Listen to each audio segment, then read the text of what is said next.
Okay, everybody.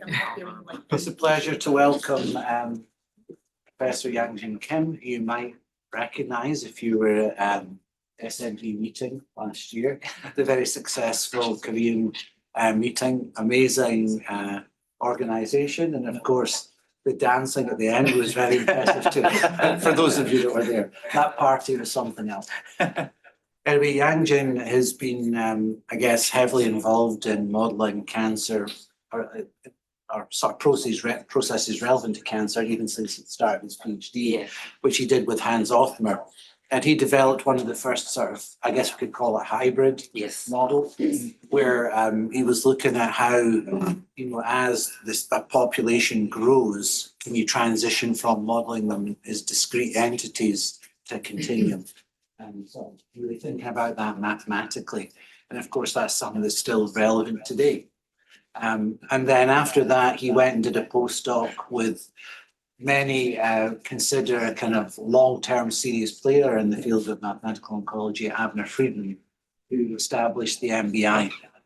Some of you will be too young to remember the MBI, but back in the day, the Mathematical Biosciences Institute was a place we went to very regularly because they had cool workshops, and many of us organised workshops and presented workshops. But that funding, I guess, dried up after about a decade.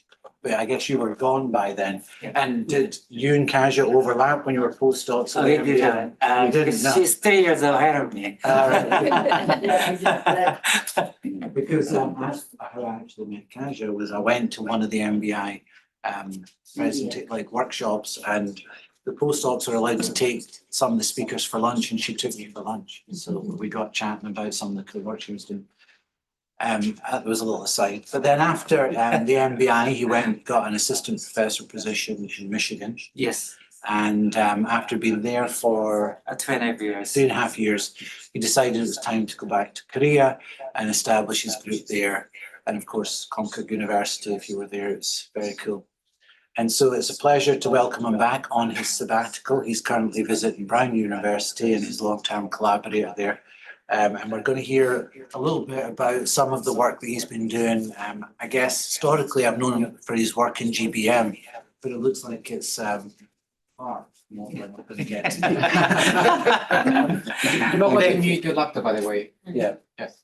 You might want to mute. Oh, yeah, I hear the audio. Just do this. Switch off here. There. Okay, all right. Oh, I see. Okay, thank you.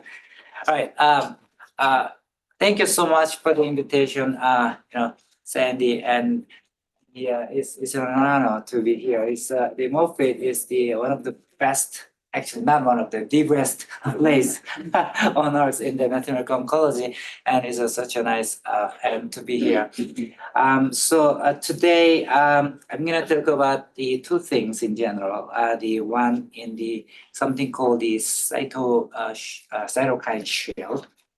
In the T cells, and another one is on the chemobrain. So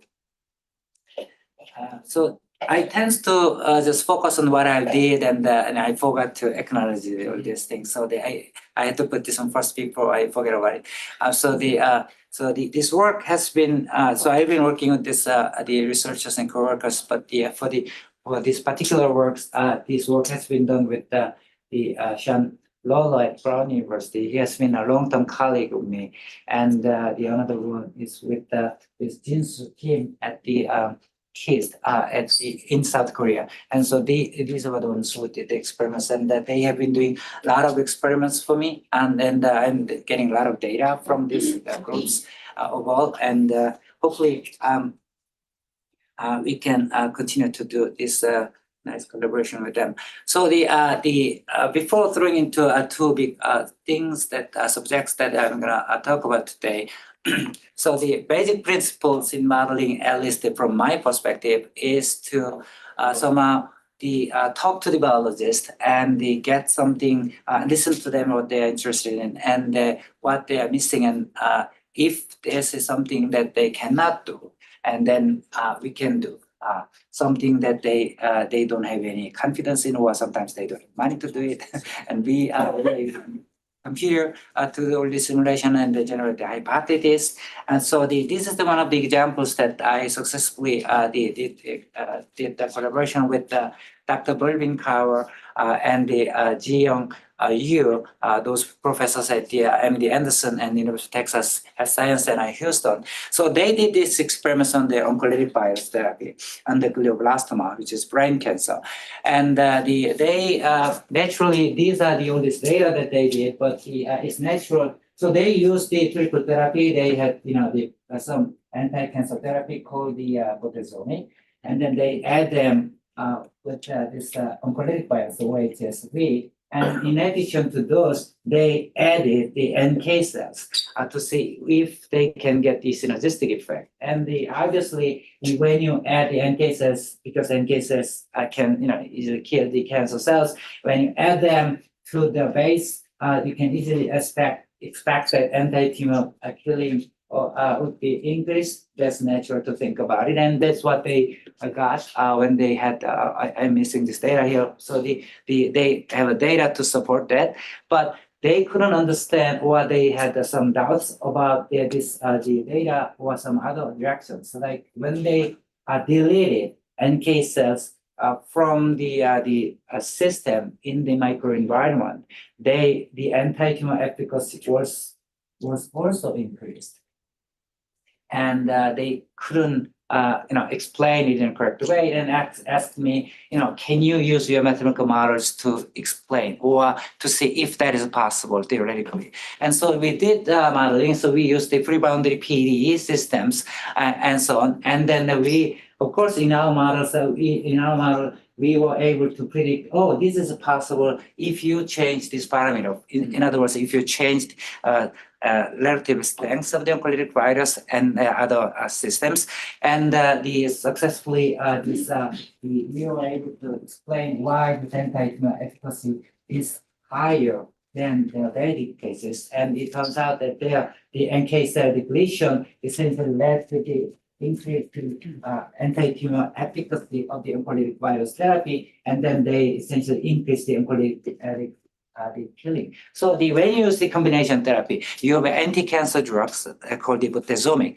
and you have oncolytic virus, and you have NK cells. So when you have three of them, you don't know exactly what's going on, and you naively might think that so adding the other one, another drugs to the system might give you good things on the system, but sometimes it does do the opposite effect, and this is exactly what happened when you did that. So the modeling was useful in terms of the predicting something they couldn't explain. And the one first topics that I was investigating several years ago was to look at the senescent tumor cells. So my colleagues at the Aju University in South Korea, they are looking at this cancer in the gut, so colorectal cancer, and they were looking at the role of the cellular senescence. So typically, when we do modeling, we do look at these cells. The tumor cells is one population, but inside it, you do have two types: senescent, the essentially aging tumor cells, and the normal or hypothetically typical tumor cells that you are using in your modeling framework. But this cellular senescence has been ignored in the field for unknown reason. I don't know why; it's their jobs, but has been ignored for some time. But recently they found that in the recent paper that actually cellular senescence is very important, especially in the formation of the cytokine shield, which means that I'm going to give more detailed diagrams in a minute, but essentially that cellular senescence get involved in many different processes in the cancer development, and that they are usually positively correlated with the STC. So STC is the senescent tumor cells and the cancer progressions. And these things also involve the collective migration and metastasis of tumor cells, and also and in other many different aspects of the cancer progressions. So the main questions that we wanted to look at was, as I stated in the title of this paper, is the role of the senescent tumor cells in building of this cytokine shield in the colorectal cancer. So when you think about the shield, the cytokine shield, well, the cytokines are supposed to be killing tumor cells, but sometimes the tumor cells have ability to block them, and there's many other ways to do it, but this is the one of them. And the key point is that senescence tumor cells is able to do so, and by regulating their tumor microenvironment. That is the focus of this paper.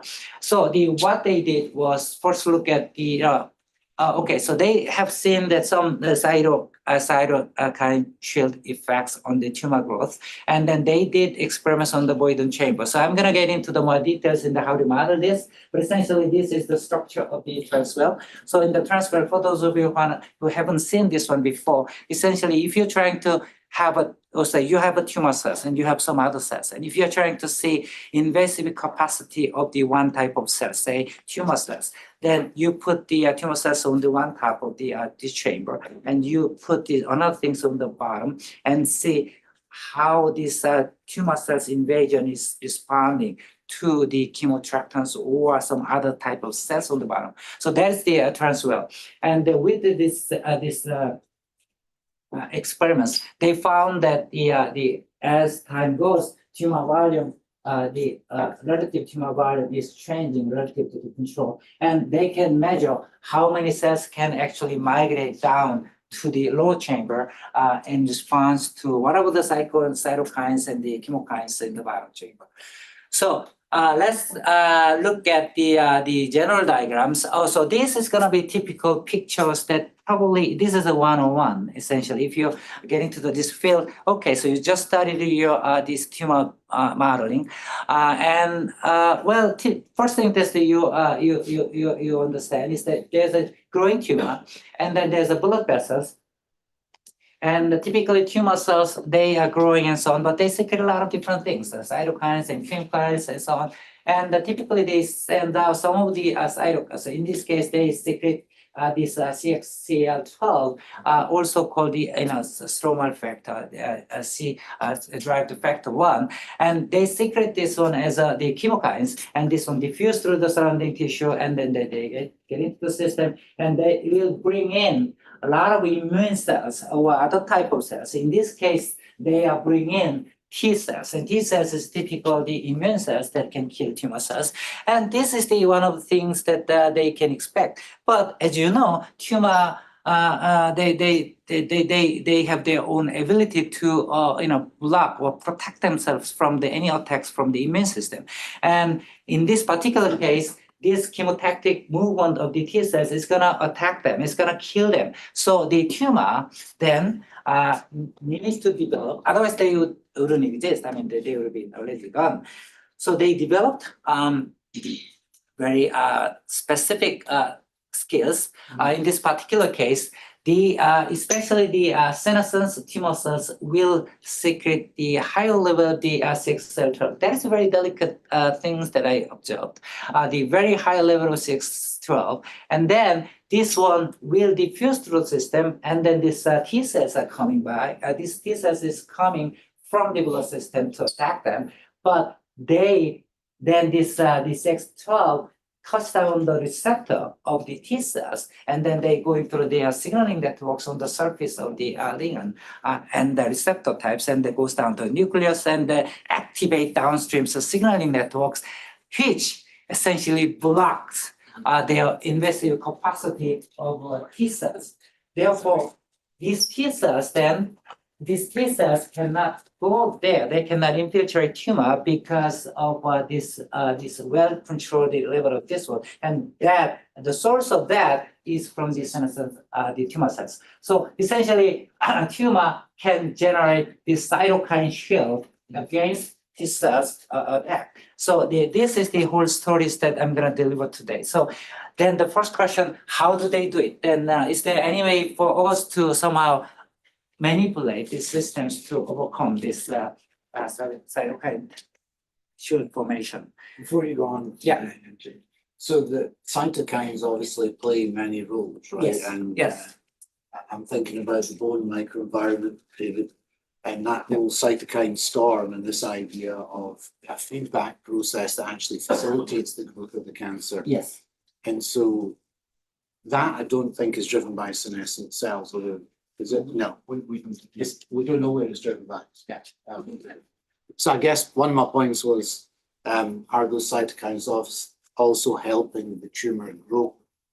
So like they're potentially blocking the T cells from seeing them, but are they also facilitating growth? Yes, definitely. For instance, typically, if I look at, say, the neutrophils or macrophages, they secrete some other factors, for instance, like I say, CSF1, which then transform some of the immune cells, say, M1 macrophages to M2 macrophages. And if you are familiar with the M1 and M2 concept, M1 is the typical, toxic these cytokines, the immune cells which can attack the tumor cells. But the M2 type is this like a corrupted police that that is the tumorigenic the immune cells. So the tumor cells can generate a lot of cytokines which can protect themselves, or they can themselves generate this autocrine or these effects to generate this faster growth themselves. So there's a various of the cytokines that one has to consider. So is this a growth factor then?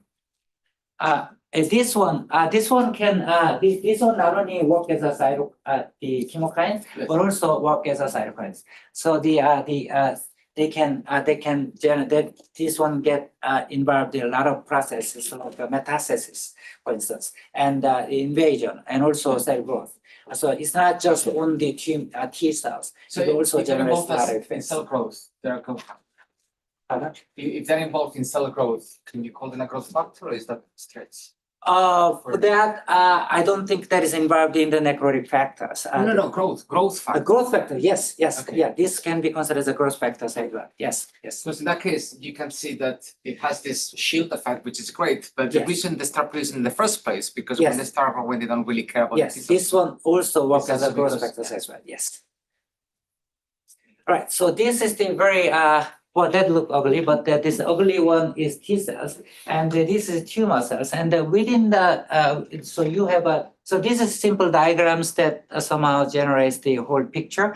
So you have a non-senescent tumor cells, which is the typical tumor that probably in your model, and the senescent tumor cells. And relative portion of those two population varies. Sometimes you might have a larger portion of these senescent tumor cells relative to the original one. You are generating nice non-senescent tumor cells, but in every tumor cells, you do have there's some portion of the senescent tumor cells. It's just that in so many dermatologists, they don't care. They didn't care. In fact, I don't know. I don't think they can care because they are focusing more on other things. But at some portions, they already exist there. So so we can play with this, and depending on the different context, that the relative portion can be varied. But you have a senescent tumor cells and then non-senescent tumor cells, and then you have a CXL12, and then this one, both of these tumor types will secrete CXL12, and then that will diffuse through the system, and then they touch down on the receptor side of the T cells, and they form a complex, and the generates or stimulates the next generation of the signaling cascades within the T cells, which then blocks the chemotactic migration toward these tumor cells. So one question. Yes. So you separate between senescent tumor cells and non-senescent tumor cells, but both of them seem to do the same things, or am I getting this wrong? They are existing According to- within the cell tumor mass. Yes. But this is a simple diagrams Yes, to sir. show the But separate. if I'm constrained to the diagram, do they do anything different? Oh yeah, I mean the function is different. For Yes. instance, these are the all generate all cells, so they don't do much. And most of growth is gonna be driven by this.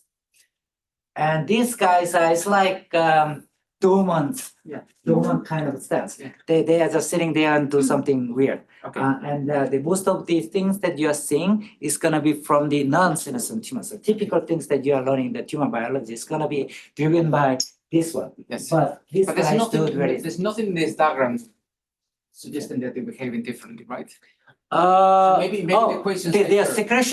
secretion rate of Oh, so CXL that's- 12 is okay. much higher. So only difference between those two, in this, at least in this context, is that this secretion rate of CXL 12 from this one is much higher than the ones from this one. Yes. I'm wondering, Oh, see, yes, because maybe. like, Something. I see that we have two groups of non-senescent and senescent tumor cells, but I'm wondering like what would happen if you included a reaction of non-senescent tumor cells becoming senescent or vice versa, actually. Good point. Very good point. So I should admit that at a given point we should have this distinction between those two. But as you said, as time goes, some of these non-senescent tumor cells will become one of these senescents, but not vice versa, because this is the sort of like after for a time this one will disappear. But some portion of this one will become senescent tumor cells. But our assumption here is that in the time frame that we are looking at, this population is not gonna transport into this one, but you could include that. So in this kind of conceptual picture is fairly simple. You have just like two types of tumor cells, one cytokines and T cell, and from what we know, the regulation is much more complex. You have Tregs, macrophages. Then it's actually, to my understanding, is mostly the senescence fibroblasts and other tumors themselves that would secrete massive levels of CXCL12 and other cytokines. Plus, there's the whole complexity of the senescent secretome. So why is it about? Is it fair to kind of reduce to this few players? Good question. Good question. And the questions that I always get from biologists. Some points that we always have to fight against. But you're right, perfectly right. It would be more perfect and much better if we put into account more cells, for instance, the macrophages and stromal cells and fibroblasts and so on. And that's correct. But here we wanted to look at, try to dissect this whole complex dynamics into a little bit more, sort of like one side of this story might be. But at least at the experimental level, the experimentalists believe that these are the ones that actually place this one, while other things are somehow fixed as an input. For instance, you can check that by looking at by comparing. For instance, you have a tumor with a very small fraction of this one versus you have another tumor with the other same conditions of the stromal cells and other same, but with a larger portion of this one. And so at least the experimentally it has been shown that the presence of this one is has a way more impacts on the system than other stromal cells. So that part has to be differentiated. Yes. Sorry, I have one more question. Yes. So like the model makes sense to me and is exactly just like framing it in the relatively short time scale where you look at the small interactions on the relatively microscopic level. But I'm wondering about treatment in this case. Like my assumption would be that if you wanted to include say chemotherapy or something, then we would be needing to change the specific interaction between non-senescent and senescent tumor cells, right? Well, that depends on what kind of drugs that you're gonna use, right? Mm-hmm. So given that you have a given environment, and then some drugs are more sensitive to the senescent tumor cells and non-senescent tumor cells. So that's gonna depend on the drugs that you're using. But that is just a kind of subcategories that one has to be very careful about. But at the moment, we are fixing in and assuming that the only the anti-cancer drugs that they have used in the experiments was the anti-CXCL12 drugs, and that has a different sensitivity for both cancer cells. But if you use the other various different types of the chemo drugs that are affecting different types of these cells, well, then you are essentially exploring much more areas than we have done. Yeah, but we are right now in a relatively short time scale, Yes. right? Yes. Cool. Yes. Thank you. All right.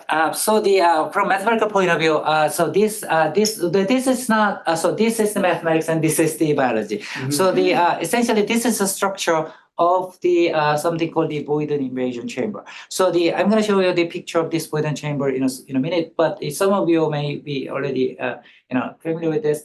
But essentially it's a transwell. Essentially you have a wells. You have a lot of wells, and then that is filled with the mediums, essentially the growth factors and so on. And then you have the insert. Sometimes they call it insert or as a membrane, and this insert is essentially semi-permeable membrane. So by changing some of this size of holes, you can control their behavior. And in this particular case, since we are interested in the invasive capacity of the T cells, because there's the main reasons for the cytokine shield, and so the ability to block their invasion. So so this is exactly the setup that they used in the experiment. So they put the T cells on the top, and they put for the control you don't have anything, and for the comparison case you put the tumor cells on the bottom. So you have either a none or tumor cells. And then in terms of mathematics, you then just put this on whole things as your computation domain. And in the middle, you have an interface boundary. And then you have these T cells initially placed and the tumor cells initially placed on the bottom. And then you run your PDEs to run the simulation with all these other variables in this. And for instance, if I control this size of this one, they can restrict their invasive capacity as well as their diffusion process of this etc. All right, so the key finding is that the T cell secrete CXL12 and senescent tumor cells secrete more secret cytokines than non-senescent tumor cells. And CXL12 binds to each receptor, which is CXCR4, on the surface of T cells and induce the chemotaxis of T cells. So however, overexpress CXL12 rather reduce CXL4 and reduce the chemotaxis of T cells. So there's a delicate sort of like a threshold. So even if we are talking about same CXL12, their relative level of this CXL somehow controls their invasive capacity of the T cells. So this is the sort of like a way of thinking, like, so when you drive your different equations, so essentially you are constant rate of change in the T cells. For the biologist, you can think, okay, we want to look at the evolution of this population. As for the T cells, for instance, in this case, you're going to have two components, proliferation and cell death part, and you have a cell movement part. For the cell movement part, you have random motions, a random walk or Brownisian motion, or you have a chemotaxis movement. So you can decompose this movement part into the two components. And for the proliferation, because this is in vitro system, we are using raw this growth part, and this parameters has been known. Okay, so then there's a random motion is more like a random Brown motion, and the chemotactic movement is the movement toward the up gradient of the certain chemicals. In this case, is L, and L is the CXL12. So this is the migration toward the up gradient of the certain chemicals. In this case, chemotractant is going to be CXL12. So one of the key difference between this from the typical chemotaxis equations that you're going to see in the mathematical models, in many mathematical models, is the nonlinearity. So typically in the typical context, you're going to have the constant and this typical this form. So but this one is for the technical things to prevent any blow of this. From mathematical point of view, if you just have infinity, then your solution is converse. So you have this modified version of the chemotactic terms, but also their chemotactic sensitivity also is controlled by this receptor complex. So that means that it's not constant. So if you have very simple system where you have constant signals and your cell is just responding in a constant rate, then you're going to have a constant chemotactic sensitivity. But in this case, their migration capacity depends on the CXL12 and CXL4 complex. So that is the very nonlinear functions that we are playing. So, and that plays key roles in this cytokine So this formation. is you're building a PDE. Yes. So that's why you've got to impose some limit on aggregation, because you'll get blow up. Yes, yes. So if we have this one, you have, this one is bounded, then we can guarantee resistance of solutions. So what is it, just it limits it as the density gets very high or? In this case, density is not going higher. So in this particular case, actually, we don't have to worry about this part too much. But we only need to make sure that we get we can guarantee the resistance of solutions. But in some cases, if you have a very, may I? Please, okay, that's exactly what this is for. So for the chemotaxis, if you say if this gradient G, or in this case, let's say this G, then gradient L is gonna be very simple. And if you are here, say if this is tumor cells, if this is tumor cell density, well, in this case, it's T cell density, then this gonna just migrate to this directions with this chemotactic migration terms. But if you have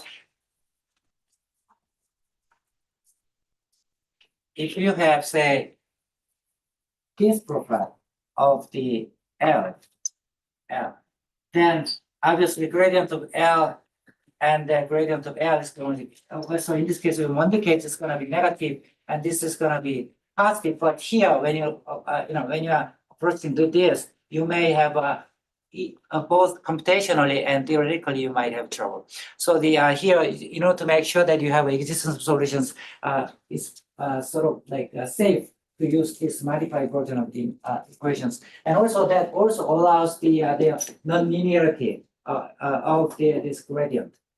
You're modeling the Boyden chamber, Yes.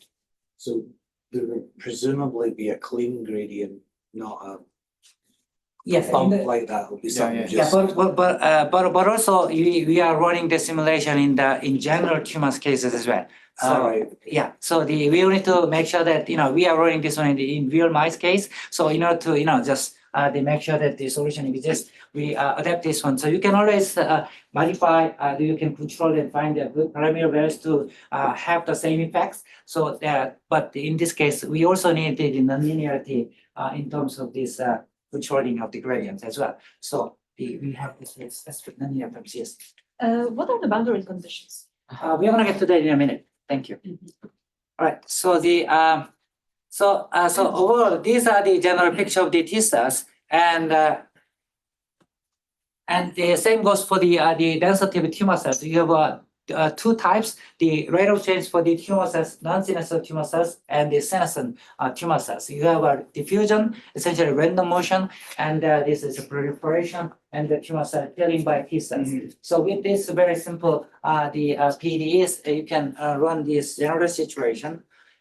And this is a typical setting. And the more detailed the modeling comes on the binding kinetics. So essentially, if you look at this, this is tumor cells and the T cells are coming through, but this one is not going through if this CXL4. So depending upon their behavior of CXCR4 and their internalization and the degradations, their response to this chemokines is CXL12 is different.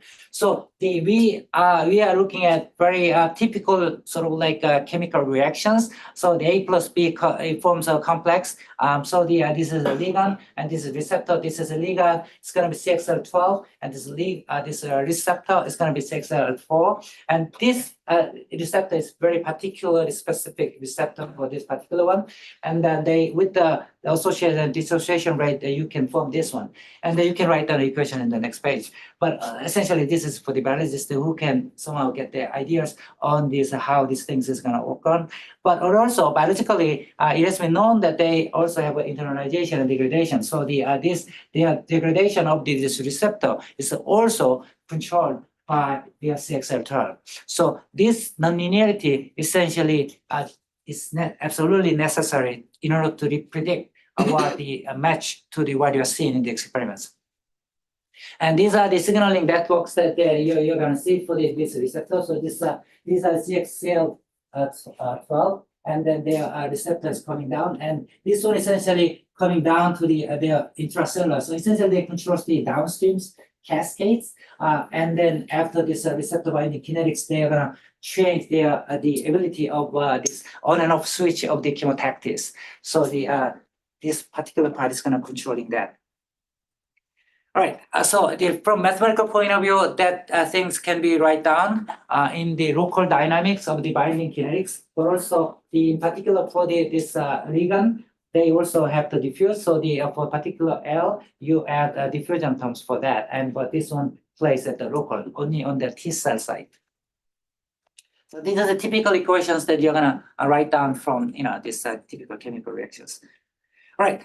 Then boundary conditions. So the boundary conditions. So again, this is a picture that you can easily see. So when I say epi-MBI, one of the good things of MBI was that you can participate in the experiment. So I was wearing gown and I was participating in experiments and they're changing mediums as for the biologist.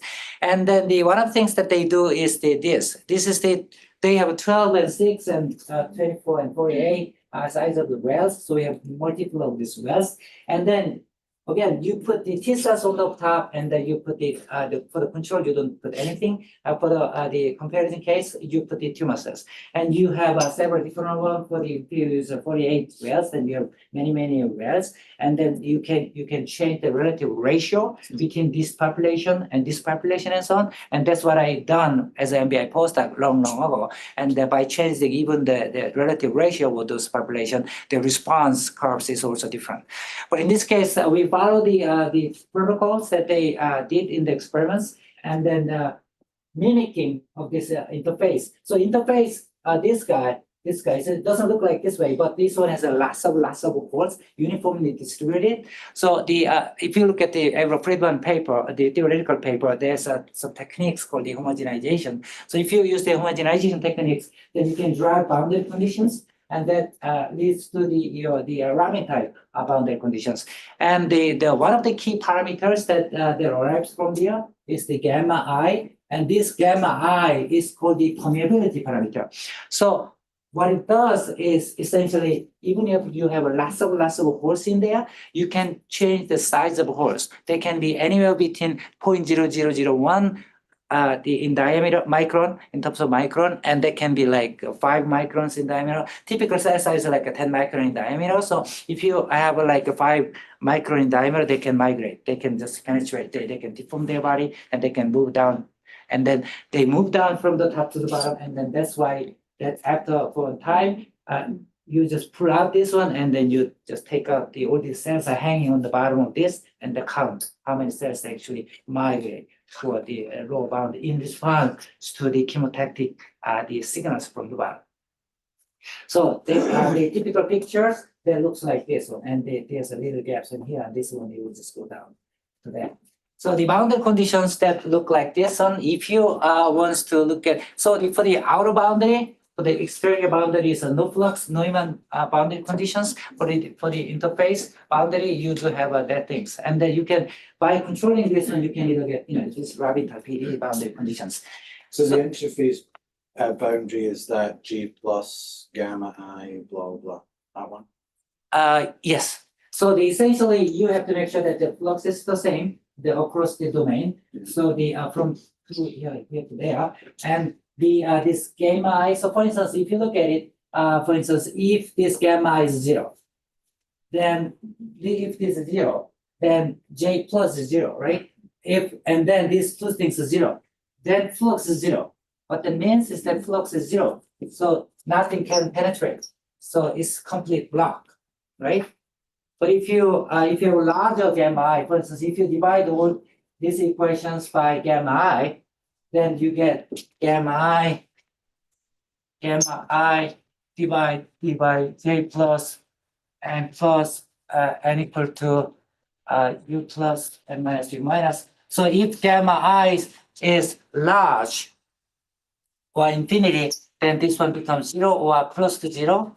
And then that means that this the U plus and U minus is very similar or equal, meaning this hole is really large, so you can freely move from top to the bottom. So the anywhere between those two extreme cases is gonna be the one that corresponds to this micron. So for instance, in this case, if large is bigger, that means that you can freely move down relatively, but if your gamma is small, then you cannot do it, or you're having a very hard time to move down. And you can find this theoretically, you can find this gamma I value based on what you are seeing, based on what is micron size and what you're seeing in the experiments.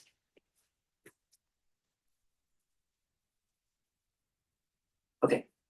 So this is the typical dynamics of this system. So the and again, so our condition is like this. So you're doing simulation this way, not this way. So the you flip it upside down. So the tumor cells on the bottom. So this is going to be lower chamber, and this side from 0 to the 0.5 is going to be your upper chamber. So initially, tumor cells was located on the bottom, and on the upper chamber, T cells were located on the upper chamber. And you run the simulation with the equations that we just saw. Then as time goes, then you get this system. And you can see that CXL12, for instance, started with a 0, but this was being secreted by tumor cells, and you have the diffusion. And when you do diffuse, this one you can see is jump.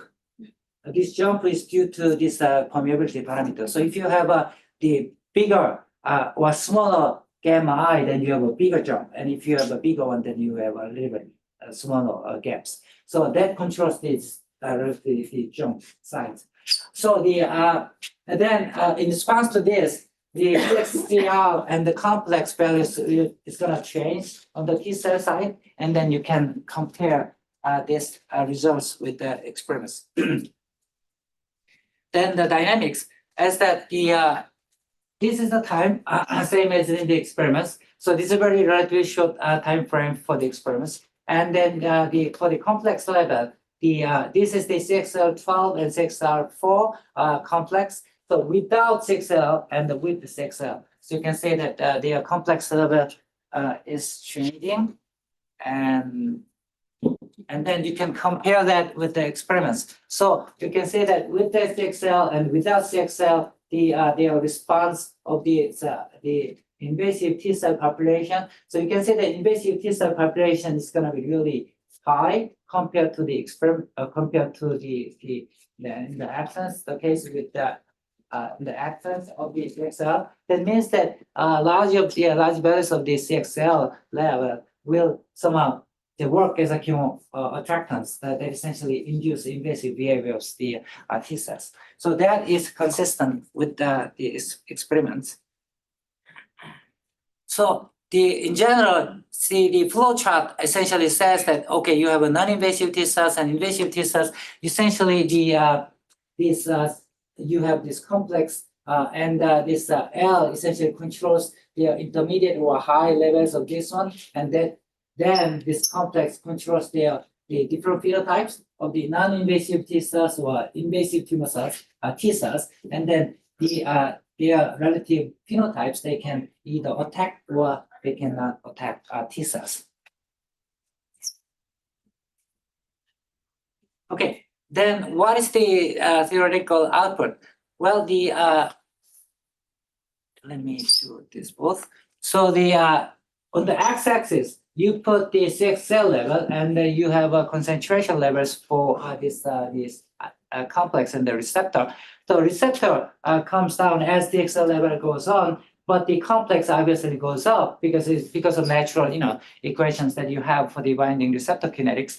But you have 3 different stages. Say if you are in the state 1, that means that your receptor is high, but complex is 0. But if you are looking at the state 3, then you have this receptor is almost 0, but the complex is very high. But in the intermediate, you have kind of both. Like you have intermediate level of CXL receptor, but also you have an intermediate level of complex. And when you look at the corresponding figure in terms of the invasive T cell capacity, that generates the bell-shaped curve. Yes. Are these states equilibria? Good question. In this case, no. In this case, the graphs was generated by.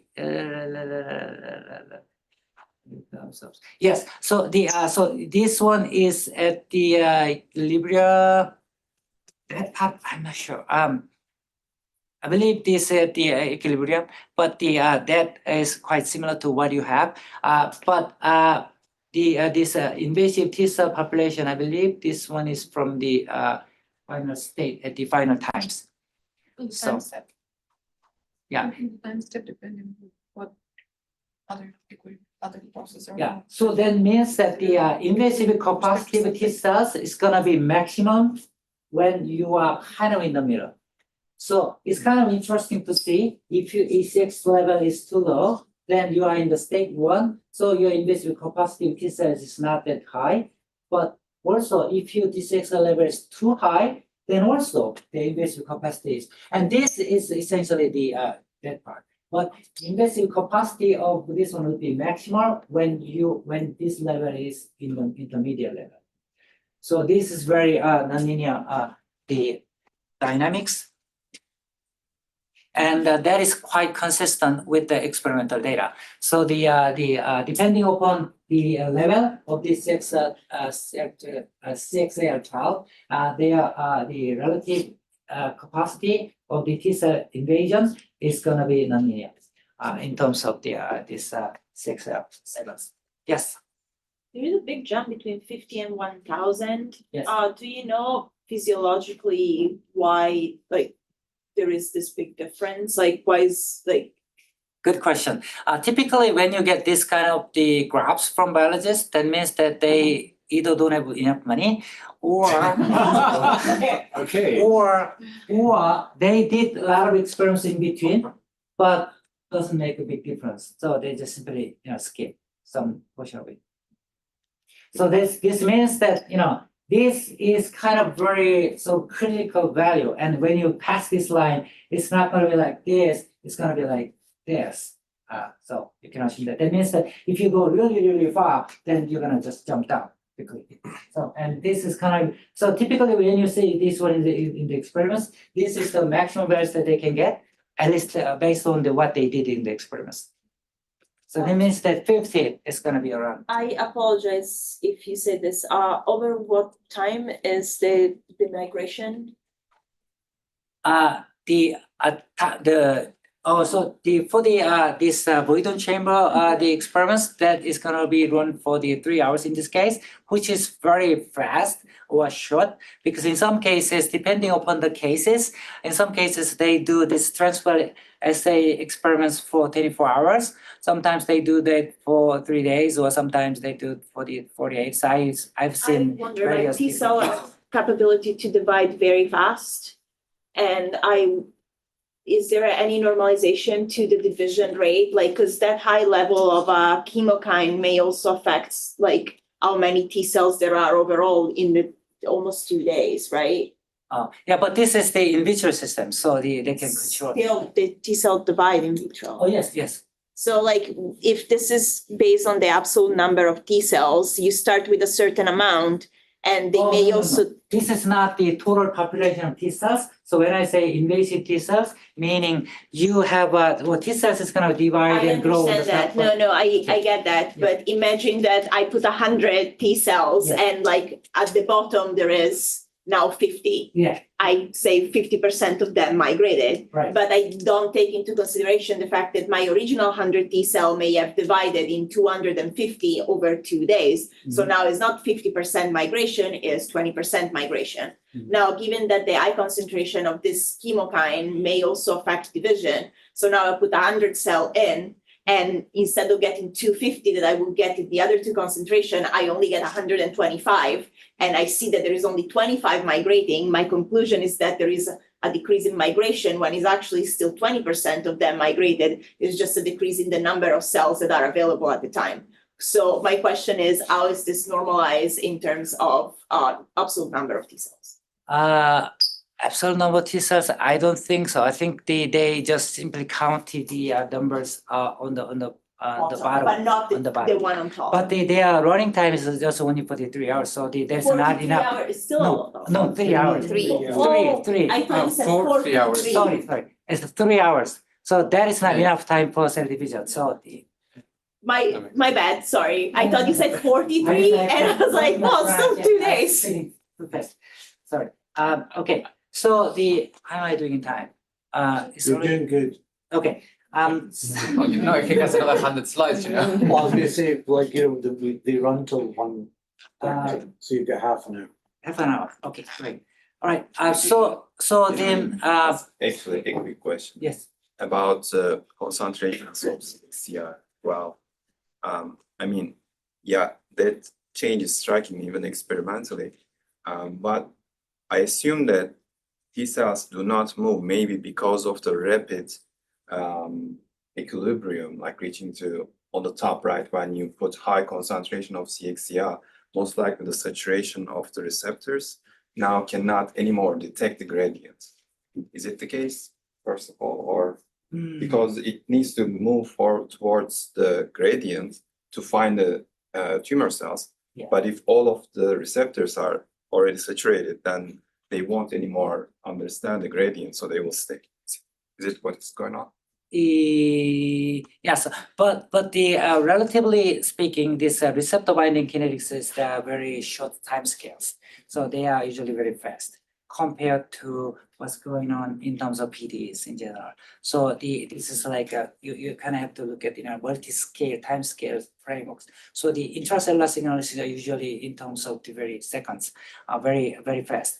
But the typical time frames that we are looking at is going to be in hours or days and so on. So the you might think that there's like a quasi steady state they already they reached in response to the current level of the CXL ligands at that point. So I don't think the dynamics of that over such a short time frames affects these behaviors, because they already reached their equilibrium points. Then they already generate this signaling all downstreams all the way down to the chemotaxis. Otherwise, if that process takes such a long time that in 3 hours they wouldn't be able to even move down, because the signals the chemotaxis has to be turned on for their migrative capacity. So the relative time scale has to be very short. Okay, so for the sake of time, I'm gonna just skip this. This is just simple like a typical analysis that we do. Let me go with this hybrid, relatively hybrid, semi-hybrid approaches, where now you look at the tissue and you look at the tumor. So in the tumor, you have a non-senescent and the senescent tumor cells all together with a certain ratio of the mixture, and you can change the relative portion of this one. And with a computer, you can do anything.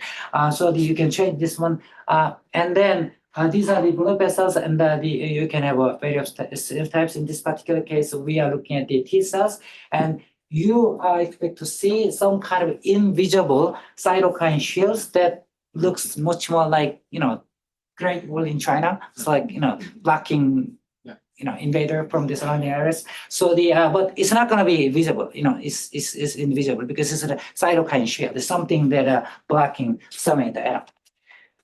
Okay, so this is the case when the tumor is growing from the center, and we played with two key parameters. For instance, if you only have a chemotaxis of the T cells, so these are the positions of all these the blood vessels. Of course, in a real tissue, you may have different locations and so on, but this idealistically, you have a different 6 positions of the blood vessels, and from this one, T cells are migrating and they're killing, and so when you have a strong chemotaxis, they can just kill effectively relatively. But if you have a 50-50, or if you only have a random motion, then they are hanging around, and if some of them just reach down here, and then they can kill some of them. But they are hanging around somewhere, and their relative the anti-chemo efficacy is going to be much lower. But if you have the 50-50, then you're going to have something in the middle, or somewhere between them.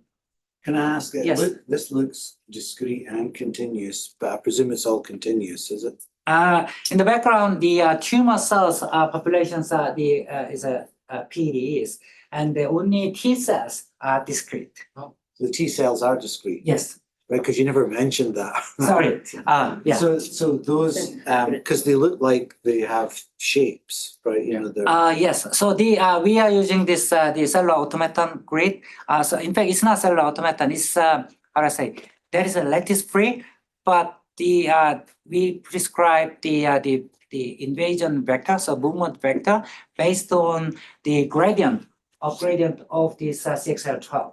So you use that, if that is the chemotaxis, then you calculate this gradient directions, then use that and you get the speed of the migrations based on the biology, and then you prescribe that to move this one from the one positions to the another. But it's not strict to the grid point, but random positions. But with the chemotaxics and the vector field, then you can make them migrate or move around. So it's a cellular automata where the cells they occupy more than one lattice site, or? Typically, they are not restricted to the grid point. It's not Sure, but I guess I'm trying to understand the size of the cell. size of cells. Oh yeah, size of cells is the size of the 10 micron in diameter.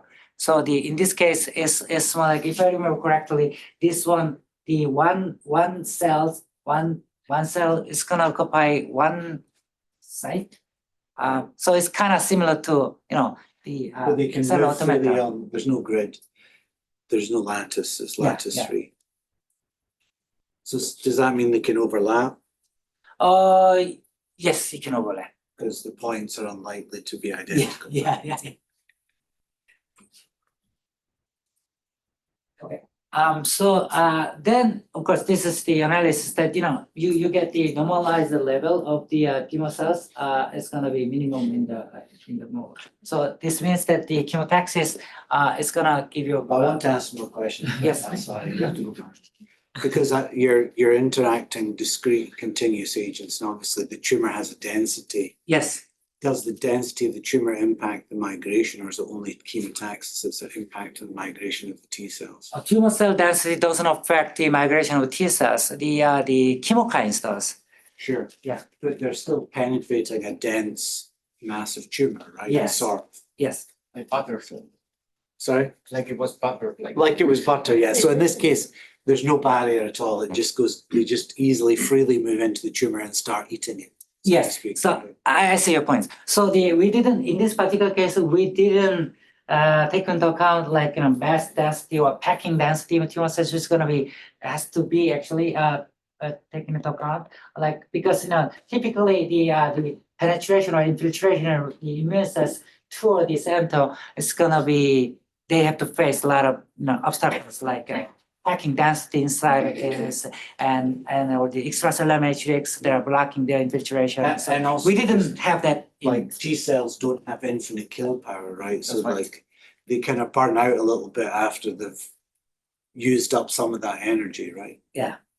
So it looks like they just go in and cut straight through and keep going. Yeah, so this is a very simple version of the model. So I should admit that, but in general, in many cases, they can't just get in and just forming this. In Yeah. many cases, they are typically hanging around on the surface because Yeah. that's the easiest to target, and usually they get stuck on the way toward the It looks center. like it ends up kind of eaten from the inside out Yes. once they Yeah. get in there, especially Yeah. that middle one, Yeah, right? unless you directly inject Yeah. into the center. Yes, you're right. So I guess my graduate students was not, so I guess I didn't put that in. I don't have a problem with simplified models, Yeah. it's just I want to understand it, right? Great point, That's yes. all. For the middle image of it, or like the movie, 50% is of the movement is chemotaxis, 50 is random motion for each of the T cells, right? And yet it's extremely oriented and nothing actually moves away at any point. Is it because you actually use different strengths of the gradient, or is just like that is how it is? Because it's very Mhm. unnatural. And in fact, if you look, it's actually way much bigger effect in the middle than in the where it's only chemotaxis, where you would actually expect a way much stronger effect because everything would move towards the tumor. Yeah. Yeah, I felt some of them is hanging around in there, so, but yeah. But relative to this one, I don't know, at least in the coding, there's a 50-50 chance of the random motion, but I don't know why that has more tendency to migrate tactically. But some of them are just hanging somewhere, but I think that their relative motion was somewhat biased by some more migration. So here are, like, for the chemotaxis, the the CXCL12, is that like another gradient that you're not showing then? Or do you take like the average and so they're attracted to the center? How is? No, at a given position, you calculate the gradient of CXL, and then that essentially gives you the directions that you have to migrate into. Yeah. Cause that's what I was wondering about, maybe the 50-50, if once you kind of eat the center, like for the only chemotaxis, they're still attracted to the center because all of the CXL12 is there.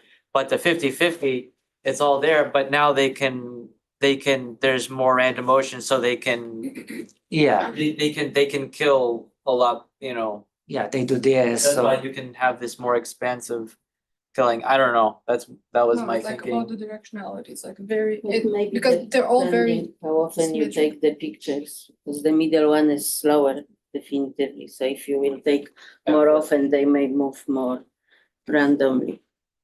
oh, you have a sharp eye. because I have been looking and Yes. looking and none of them stray away. But you look at the beginning, the left one is much faster than the middle one. Yeah, I mean, the way they move in is faster.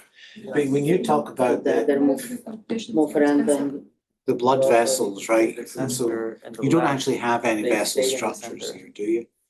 I don't, we just simply point source. So you just, Yeah, they're just because they congregating. have this kind of like almost In the linear middle, they movement start going out. into the, so like we imagine the gradient of that With is kind of a very radial symmetric, gradient actually. that's got its high Yeah, point. because of the structure of the tumor in the center, that is like this, yeah. So everybody is gonna just go into these directions, yes.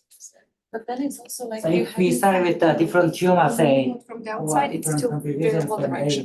Because they it's vary symmetric at the differently. beginning. This is a very simple version of the testing. It's all being sourced. Okay. Right, so this is very simple, just, the well, things that we do.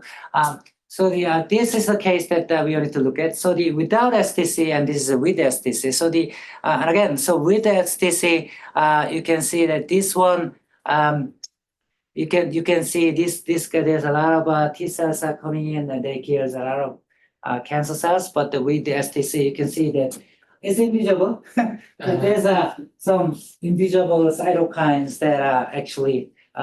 So I don't know. I didn't know how you just do this.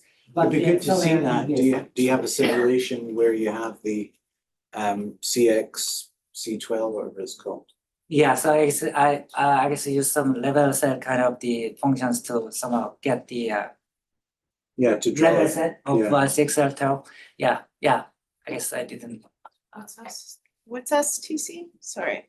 Senescent tumor cells. Oh, I see. Okay. So in the presence of senescent tumor cells, essentially you have a invisible tumor cells which blocks their migration. So you can see that compared to this, they're just hanging around the some area and they just cannot just penetrate this invisible wall.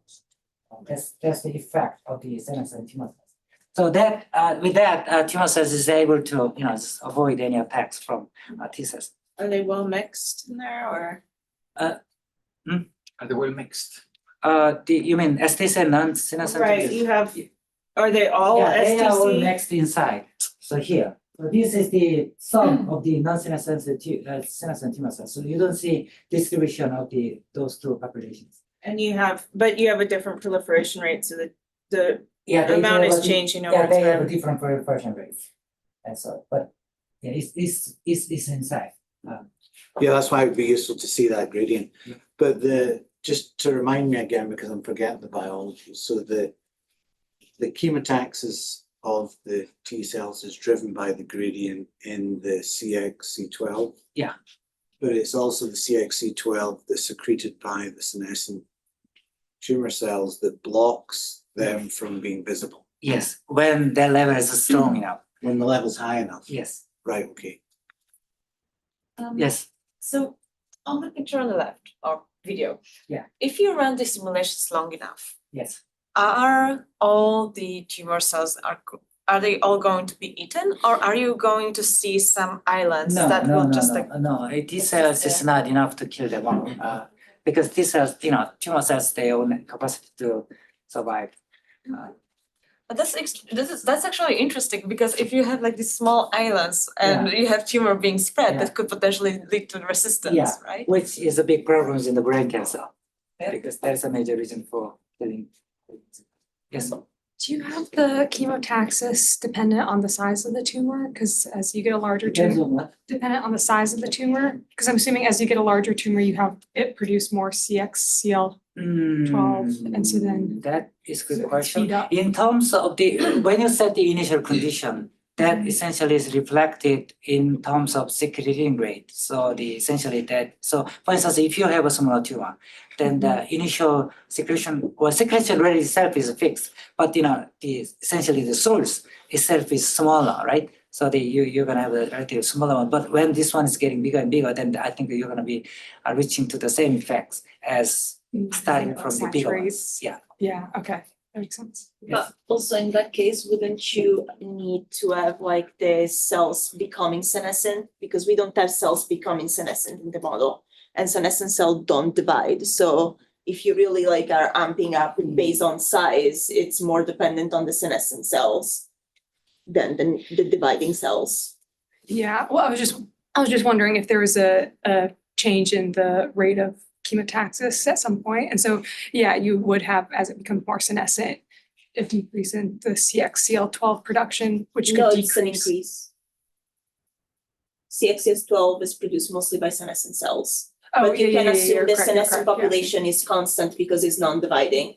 And currently in the model, we don't have an arrow that goes from non-senescent to senescent. Yes, good point, good point. So if you have, especially since this one is simulation for tissue case for the longer time frame, so I think it's much better to put in the, even though we don't know the rate, exact rate from the senescence to the senescence, but they will change some dynamics there, I think. Okay. All right. So this is the summary of what we observed in the essentially you're just calculating how many cells are actually infiltrated and so on. So this is the case that then what are you gonna do with this? Okay. So this is a typical case that you saw, and when this is the case when you have an antibody. So in the experiments so you essentially are introducing one of the equations for this antibody, and this antibody is targeted for the CXL12. So if you block activity of the CXL12, then essentially you can see that compared to this, then you can somehow block the effect of this STC and use this antibody. So then. Oh, no, sorry. Sorry. So this is the case with the STC, in the absence of the STC, but with the STC, this one forms the cytokine shield. But with the antibody against the CXL12, then you can let T cells go in again to kill parasite. So essentially the idea is to normalize the immunity of the system so that you can use the T cells. So it's more like an immunotherapy. So try to normalize the microenvironment so that you can have the machinery of the immune cells to kill the cancer cells. So then you can quantify these things, and then you can compare that with the experiments, and that is a very good match with the experimental data, and so. But then you can compare these you can run the different scenarios. For instance, would you want to inject the antibody only in the center, or on the periphery, or on the blood vessels? So depending upon where you inject your antibody, then their relative configurations of the tumor size and tumor shapes would be different. And this is very important. Very important, especially in the brain cancer, where you have some growing tumor, glioblastoma, and if you use the oncolytic virus therapy, they are testing, in fact, let's say the 70% of oncolytic virus has to be going to the center, or 30% of the remaining the antibody. Because with the oncolytic virus therapy, one has to be very careful, because if you put in too much oncolytic virus, it's not going to good for your virus. I mean, it's virus. You don't want to put, there's a huge side effects associated with this. So there's a limit, there's a caps on how much oncolytic virus that you can put in. So with the limited resources, then you have to make sure that you want to optimize it. In other words, which percentage of this oncolytic virus has to be injected, where exactly would give you the best chance of killing more cancer cells. So because of this time frame, let me just go to, and this is the case when we can just play with the TME, like when you change the diffusion coefficients and so on, then you can see different aspects of this and so on. So Sorry, show that again. Because you're flying that quick, I have no idea what I'm looking at. So the CL12 antibody is just been injected or added?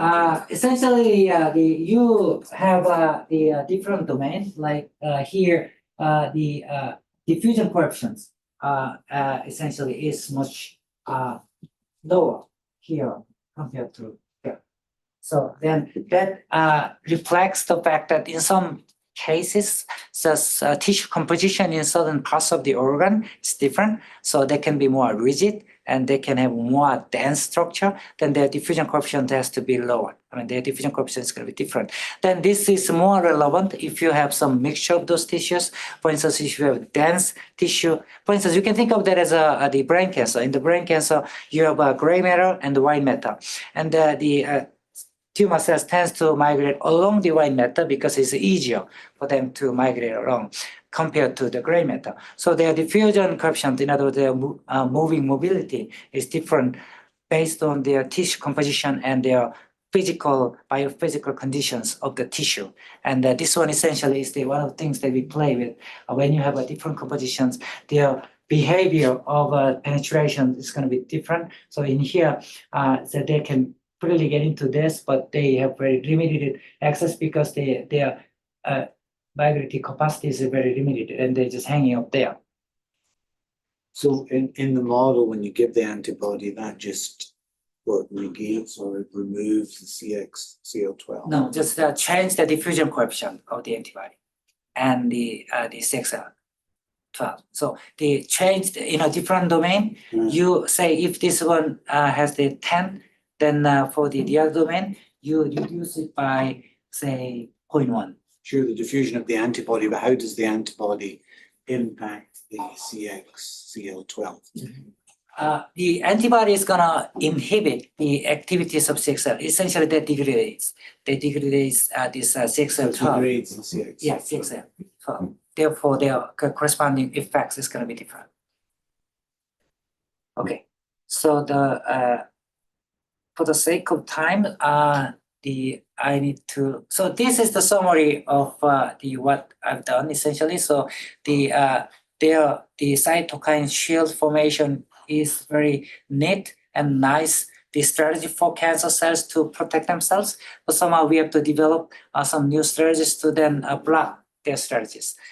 So let me skip this. So let me go to the second part of the talk, and hopefully, so I don't think I'm going to go to the end, but the spring part of it. So this is chemo brain. So the chemo brain is not such a popular topic among the medical doctors, maybe because the chemo brain is one of the side effects associated with this, this is a cognitive impairment associated with the injection of all these anti-cancer drugs. And because the priority usually goes for the medical doctors to kill the cancer patients, not taking care of, patients' the mental, status. But in this work, the key point was that one of my experimental colleagues wanted to catch two birds in one stone. So he did experiments on the mouse, at least to show that the combination of two drugs can manage the size of the tumor, but also they can normalize the chemo brain. So that is the thing. So the typical drugs that they have been using was the trastuzumab, which is very typical anti-cancer HER2 gene regulated these drugs that are leading to the cellular apoptosis of cancer cells, meaning they can kill cancer cells through the apoptosis pathway, but it can severely damage the cancer patient's cognitive the cognitive function. So typically in terms of the mice, after 20 days of the injection of these drugs, they started to develop some other weird things that leads to the chemo brain. On the other hand, another one, atorvastatin, is another drugs that my colleagues accidentally found.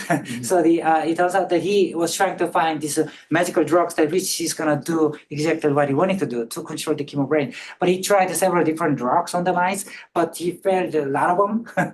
But he even talked to some other guys who was dealing with some other disease, not cancer, and accidentally found this drug, just like I don't know, some other drugs.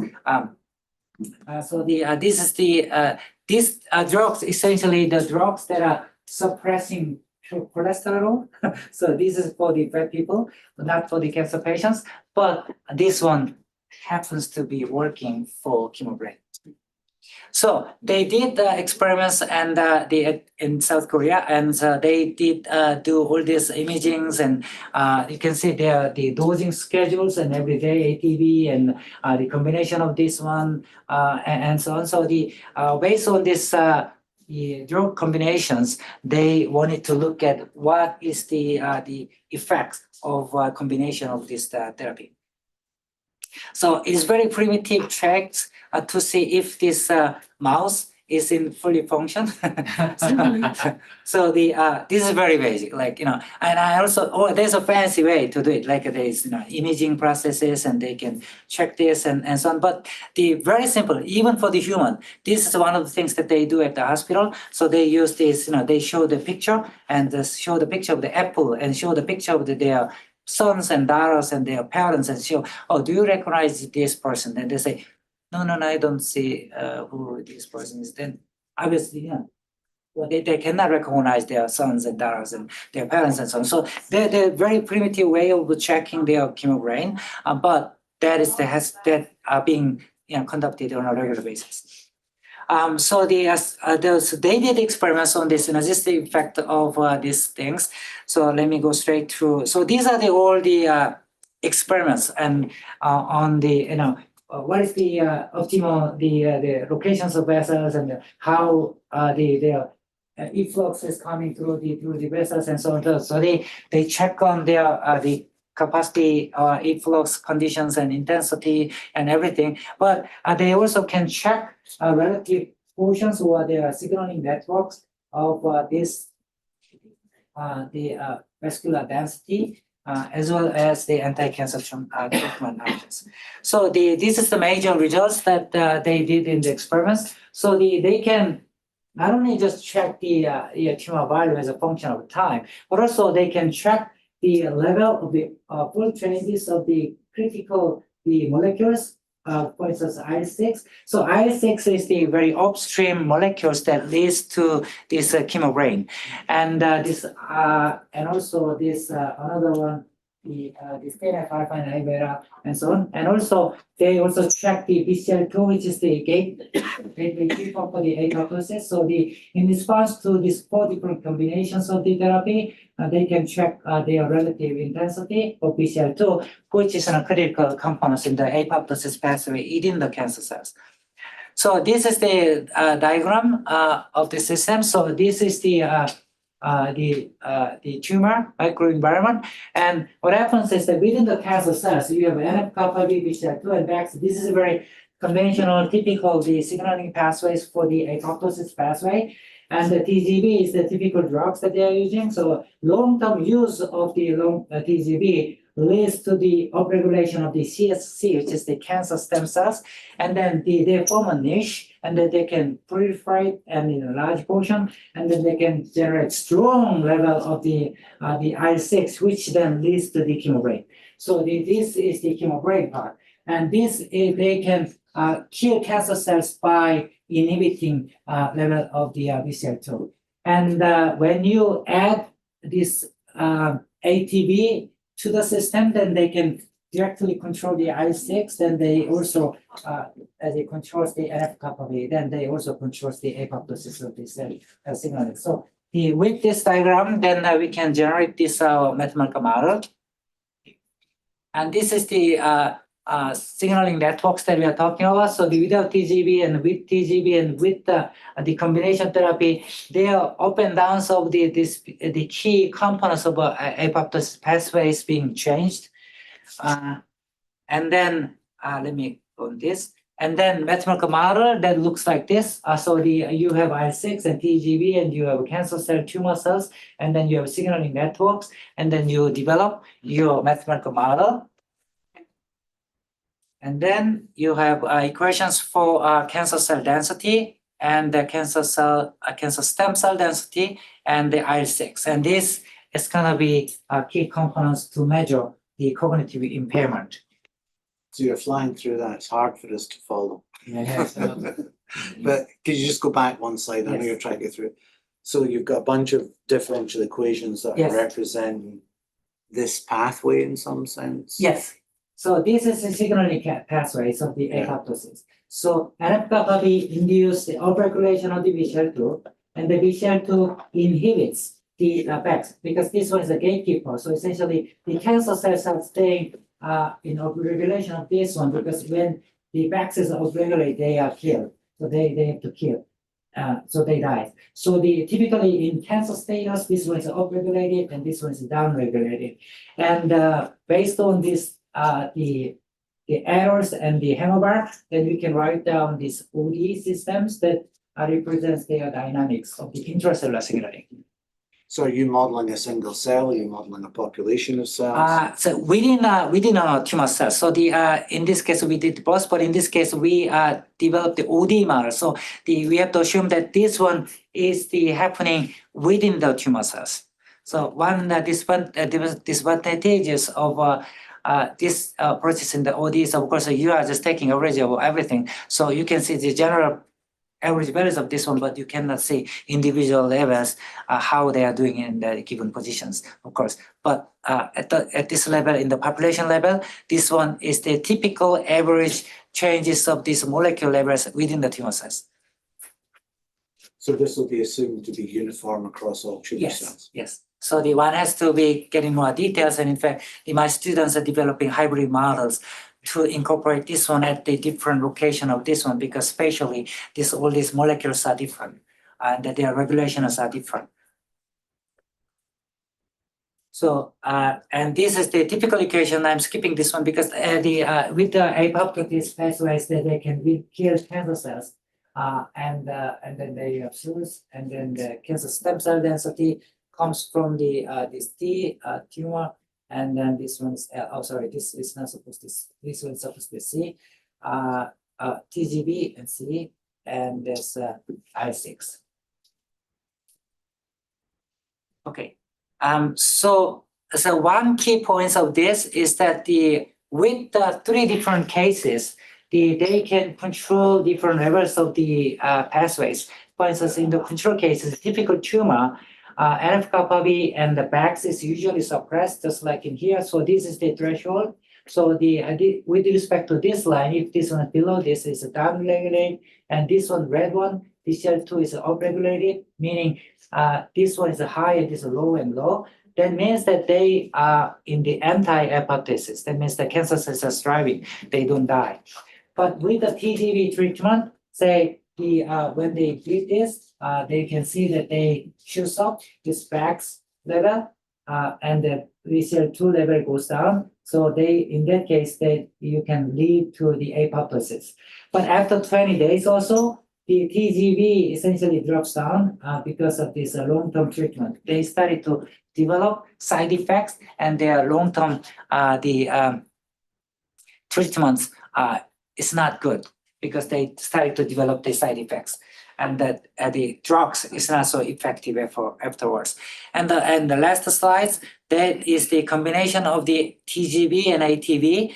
There you can see you can actually make them to stay in the apoptosis rather than having this not good area, but you can make them apoptosis area so that cancer cells keep dying. So then you can compare the results with in terms of the IL-6 and BCL2.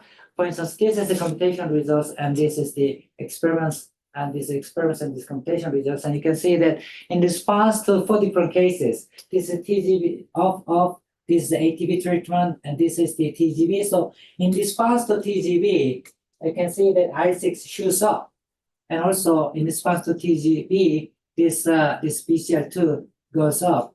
But when you use both of them, this one essentially goes down. And simulation results essentially gives you very good comparisons. And the point is that when you develop when you use the long-term use of TGB, it's not good for IL-6 because IL-6, this high level of IL-6 is going to lead to the chemo brain. And then, so when you combine this TGB with this ATB, then you can bring it down, which is good. Therefore, you can just lower the chemo brain.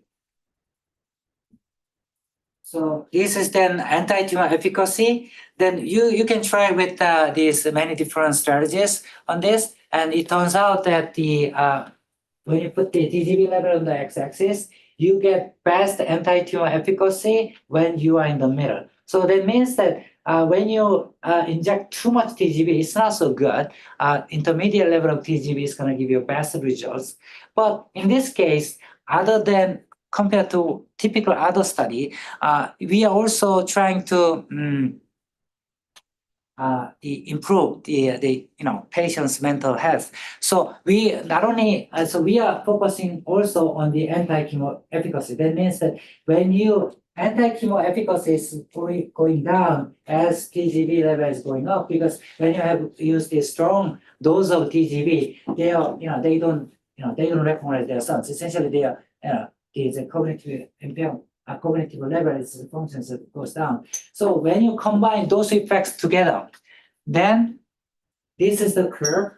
So that means that if you use something in the middle, you can you can get the maximum values of the anti-tumor efficacy. Also, you can get the anti-tumor brain efficacy. So then you can catch the birds in one stone. That means that you gotta be in the middle to find the optimal level. That is at least the predictions that we have from the model.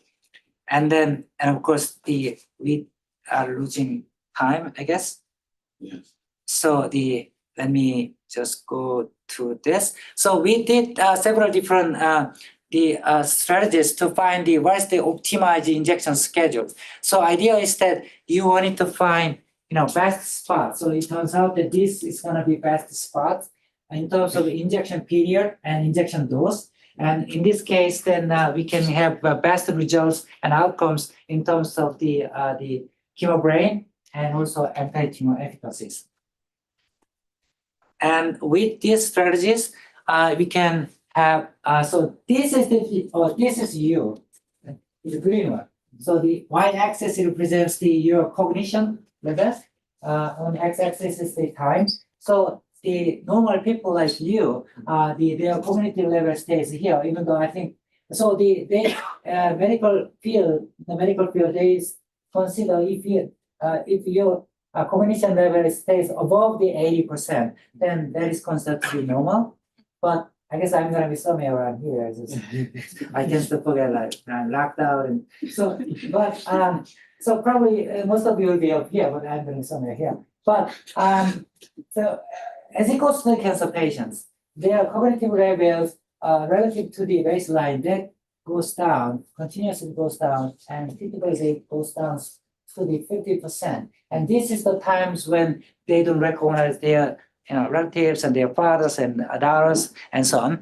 So the goal is that when you do the chemotherapy, if you also care about their mental health as well, then you can bring them back by additionally injecting ATB. So you can, when you inject ATB between 2 doses of TGB schedule around the 10 days, then you can bring them up to this normal, like almost like 84%, which is above the normal line. So that is a good thing. And that is going to be our goal to achieve. And I guess that's the last slide. So here we did a lot of different combinations of scheduling, and I was talking to a lot of people here and to see what is the things that we can do with this.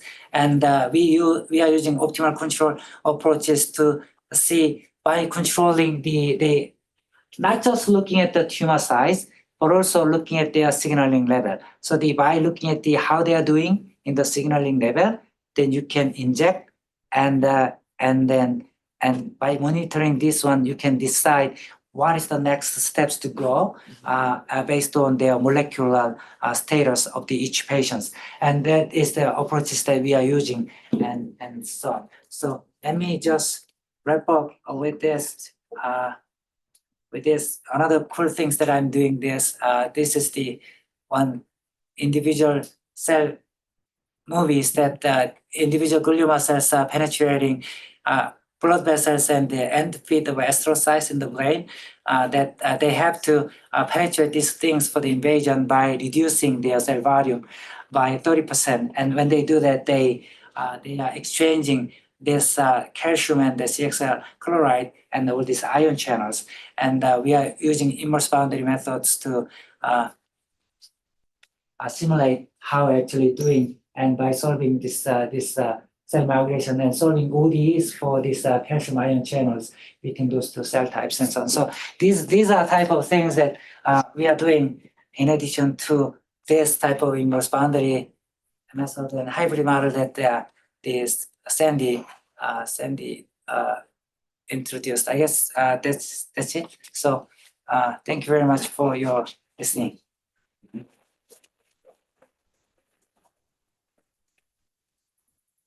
Okay, well, I think we had many questions throughout, so unless there's any pressing questions left, I say we let Yangjin have his lunch. Yes, Okay. Thank you.